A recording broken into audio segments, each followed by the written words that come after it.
Chicca Popolare di Marostica. Una scelta vincente, semplice, affidabile, competitiva.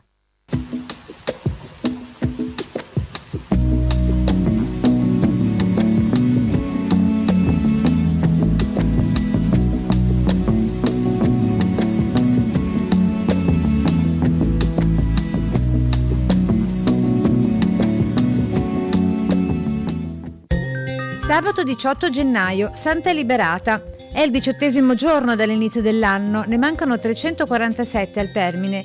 Il sole sorge alle 7:45 e tramonta alle 16:58. La luna si leva alle 19:37 e tramonta alle 8:27.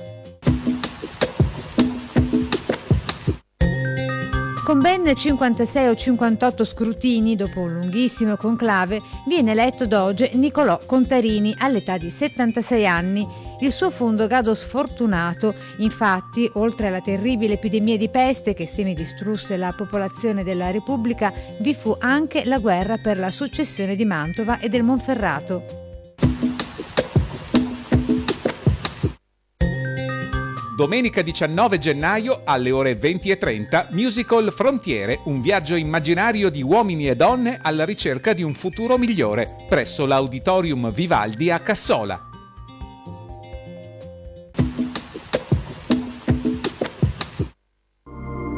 Le previsioni per domani: cielo in prevalenza coperto, precipitazioni diffuse anche a carattere di rovescio. Il limite delle nevicate sarà sui 1300-1600 metri sulle Prealpi e 1100-1400 metri sulle Dolomiti, localmente un po' più basso in caso di fenomeni più intensi.